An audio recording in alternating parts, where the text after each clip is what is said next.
A Russian strike on the train station in Shostka, power outage in Chernihiv, and elections in the Czech Republic. I'll tell you about this and more right now. Hello friends, I'm Irina Prokofieva and this is TSN. Subscribe to our YouTube channel. Watch the broadcast and be sure to comment on what you found most interesting. We're getting started. One of the 8 people injured in the Russian strike on the train station in Shostka is in serious condition. Among the victims is a woman with her 3 sons, aged 14, 11, and 7. A video titled "The Moment of Impact" has appeared online. The enemy attacked the station in Sumy region with 2 drones around noon. People were just boarding the train cars when the first Shahed struck the commuter train. One of the train cars caught fire, and during the evacuation of passengers and the provision of assistance, a second Russian drone attacked the train that was supposed to depart from Shostka. All emergency services were working at the site of the strike. The enemy delivers repeated strikes, complicating the work of rescuers and also targeting the city's civilian infrastructure. A harrowing image from the site of the strike was also published by Volodymyr Zelensky. The president noted that the Russians could not have been unaware that they were targeting civilians and that the world has no right to ignore this terror. I spoke with the deputy head of the Shostka district military administration, Serhiy Tarasenko. Here is what he said. There were about 30 people at the station, but everyone is alive and well, thank God. Only these 7 have been hospitalized at the Central District Hospital. At the moment, all necessary assistance is being provided to the people. Right now, the enemy continues to strike the city of Shostka, targeting civilian infrastructure. This is making it difficult at the moment for the state emergency service to carry out all the necessary actions. The points of invincibility are open, everything is functioning. All necessary assistance is being provided to people. Due to the massive attack on the city, the residents of Shostka are left without electricity and water. The city authorities are asking everyone to limit their use of gas as much as possible to prevent system failures. Overall, nearly 40 settlements in the Sumy region have been left without power due to enemy attacks. Explosions were heard again at night in Chernihiv. Fires broke out, and in the morning the enemy shelled the center of Novorod-Siversky, damaging houses.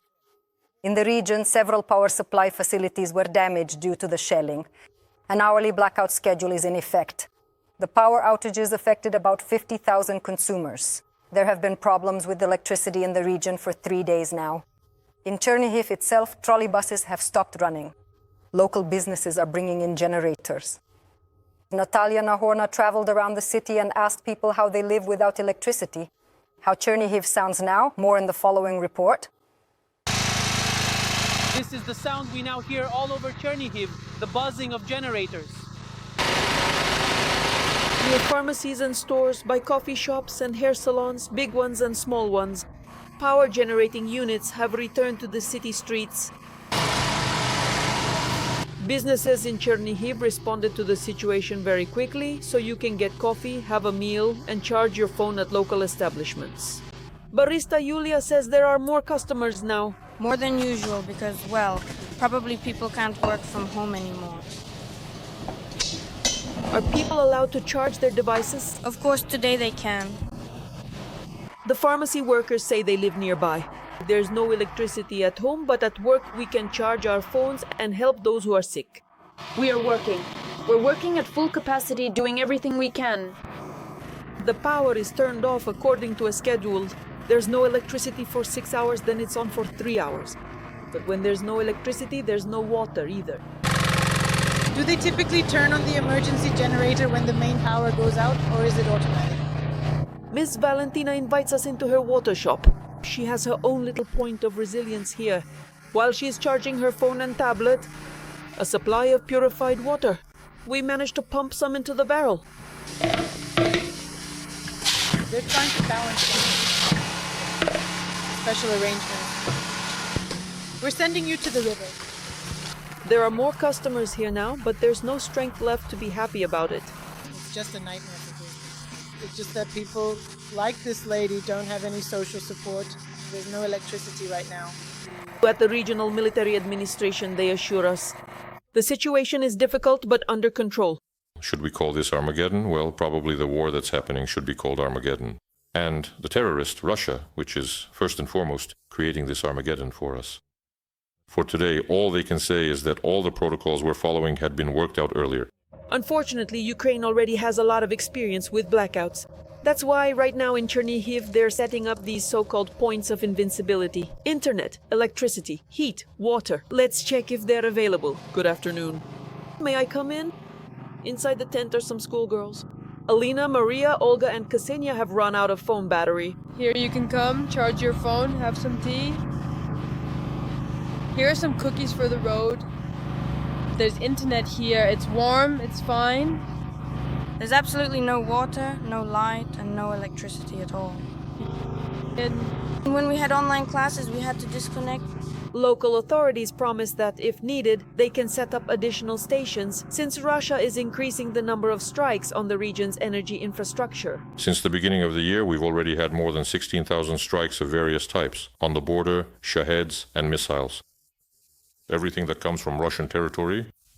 From Chernihiv region, Natalia Nahorna and cameraman Oleksiy Tsobert, TSN 1+1. Energy facilities are also under attack in other regions. Due to enemy shelling, settlements in Donetsk region have been left without power. Druzhkivka, Kostyantynivka, and some districts of Kramatorsk are in the dark. In Kharkiv region, 4,000 subscribers are without power, and restoration efforts are ongoing. There are also consequences of the strikes in the Kalivka community in Poltava region. There, more than 8,000 consumers were left without electricity. Currently, almost everyone has been reconnected, but people are being urged to use electricity sparingly. Russia is likely preparing a series of massive attacks and is stockpiling ballistic and cruise missiles for large-scale strikes on Ukraine's energy facilities. In September, Russia launched 6,900 drones against Ukraine, but there were relatively few missiles. It appears that the enemy is saving them for combined massive strikes. These observations are shared in a report by the Institute for the Study of War. With cruise missiles and drones, the Russians are trying to overload Ukrainian air defenses while using ballistic missiles to strike selected targets. Only Patriot systems can shoot down ballistic missiles, so now Russia is mostly targeting energy facilities in those cities where these defense systems are not yet present. President Zelensky held a meeting, the main topic of which was the protection of the energy sector. The priority tasks identified were strengthening air defense, especially in the northeast of Ukraine. It was also decided to strengthen the response by scaling up long-range strikes on Russia's fuel infrastructure. This was reported by Vern Beo. I expected greater results from the military command, from those responsible for the drone component, air defense, and the protection of the northeastern regions. Today, there were also reports regarding our entirely justified strikes on Russian targets, specifically their logistics and fuel infrastructure. I am grateful to our soldiers for their accuracy. Russia chooses war, Russia destroys the lives of our people, and must be held accountable for this.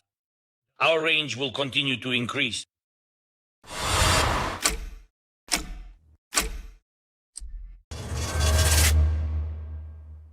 Last night, Ukrainian drones once again struck a Russian oil refinery in the Leningrad region. The video of how it happened is being posted by Russians who filmed it right from their windows. The target was Kirishi Nefteyorgsyntes, one of the largest oil refining enterprises in the aggressor country. According to locals, there were 4 hits there. However, it is known that Ukrainian drones have struck this plant before. It was attacked last year and several more times this year. The regional governor partially confirmed the strike.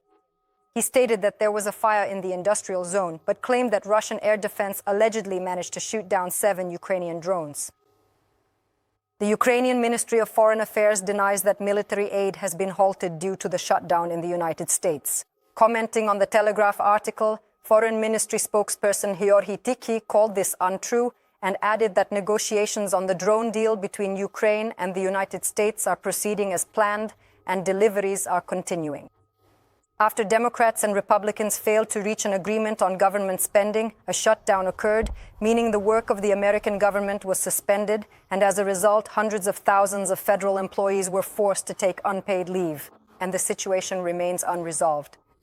Against the backdrop of the government shutdown, negotiations involving the Ukrainian delegation, which arrived in Washington this week, are now at risk of being disrupted.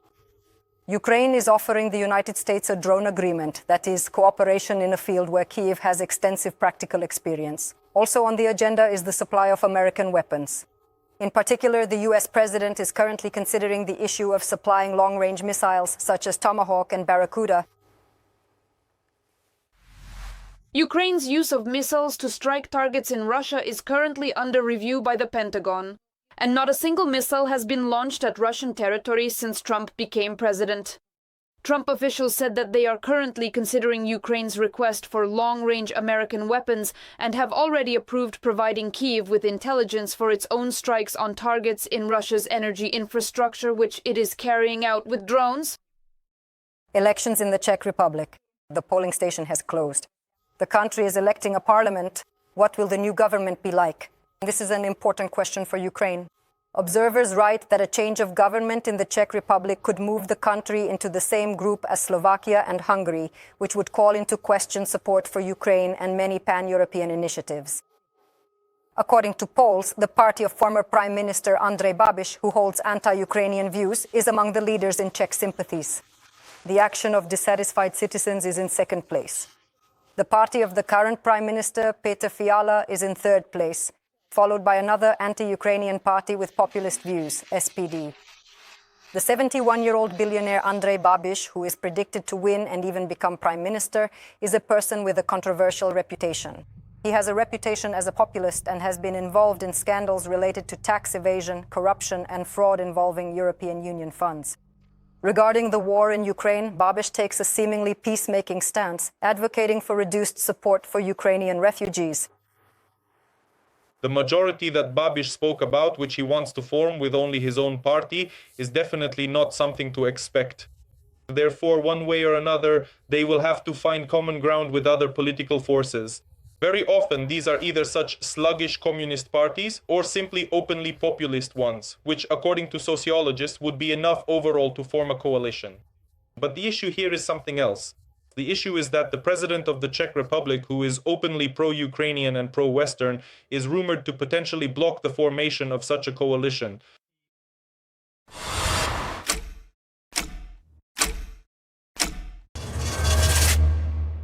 Ukrainian photographer Georgy Ivanchenko, who was wounded at the front the other day, is currently in serious condition in the hospital. Again, near Druzhkivka in the Donetsk region, a Russian FPV drone attacked a film crew. French photojournalist Antonio Lallican, who had been working for many well-known publications in his country since March 2022, was killed. His Ukrainian colleague sustained injuries to his torso and leg. He was immediately evacuated to the hospital, where he underwent surgery. According to sources from the National Union of Journalists of Ukraine, both journalists were working at the front in full compliance with all regulations, wearing protective gear and accompanied by a press officer. The killing of Antonio Lallican has already drawn a response from French President Emmanuel Macron, who wrote about it in Ukrainian on his X, formerly Twitter page. Antonio Lallican became the third French journalist killed by Russia during the war in Ukraine since the start of the full-scale invasion. One bout of bad weather after another, Bulgaria is suffering from a severe snowstorm. Winter precipitation has hit 20 regions of the country, and the authorities have declared an orange level of danger. So far, the known consequences of the disaster include traffic jams, power outages, and fallen trees. Earlier, heavy rains claimed the lives of 3 people in the country. Floods hit the popular Black Sea resorts of Elenite and Sunny Beach. The high water inundated local hotels, pavilions, and cars, which were swept onto the beach. One of the victims was caught by the water in the basement of a house.